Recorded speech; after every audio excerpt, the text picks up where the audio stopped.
another Monticello family called the Granger family. And it becomes very interesting when I started doing this. This is about 40 years ago, doing research. And I got to a place where I couldn't go any further until I met the people at Monticello when they're doing the Oral History Project. And the Oral History Project just opened up a wide range of historical information for me about my family, what my family has done through the years at Monticello and for Thomas Jefferson.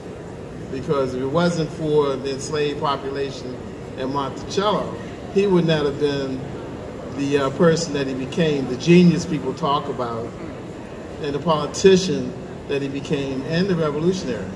My family was there from the beginning with him and accomplishing all the things that he accomplished.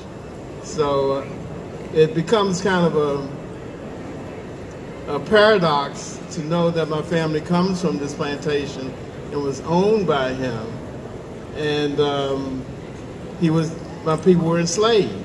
So it's one where I have mixed feelings about my own ancestry, and that I'm proud of what my people did, but I'm not proud of how they had to do it and how they had to survive. So Monticello is 4 miles away from Charlottesville. And we all know what happened in Charlottesville almost a year ago. Charlottesville was attacked by white nationalists, neo-Nazis, members of the alt-right. One young woman lost her life. At the forefront of protesting those attackers was the NAACP, our local NAACP. And Ms. Martin is president of the local NAACP.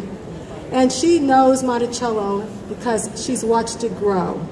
3 weeks ago actually, we opened a new exhibition of Monticello focusing on Sally Hemings, not as an appendage of Thomas Jefferson, but as a mother, a world traveler, a daughter, a sister, a woman who freed her own children by negotiating with one of the most influential men of her era, a man who was some 30 years older than she when she made those negotiations to free her future children.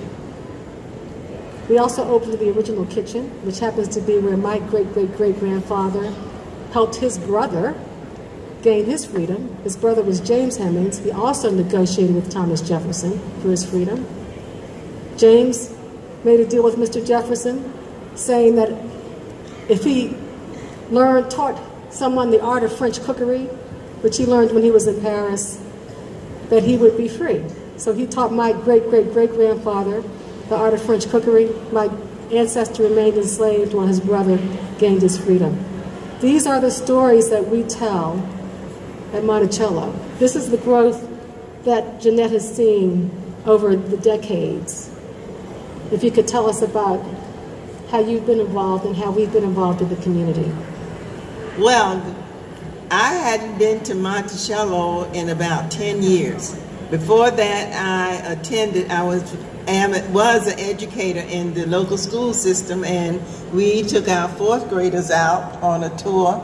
That is part of the history curriculum of school system for 4th graders. However, when I went to Monticello about 2 weeks ago, I was in just a total shock. It was just really nothing like it used to be, sanitized, and everybody's hands to themselves and straight-laced and all that. It was just so, just a pleasant atmosphere. And I think a lot of that has to do with our African Americans that have been probably incorporated into the system in terms of outreach and doing history. It's just, I invite you all to come one day and just tour Monticello and see for yourselves what you think. It is the quintessential American story, isn't it? Because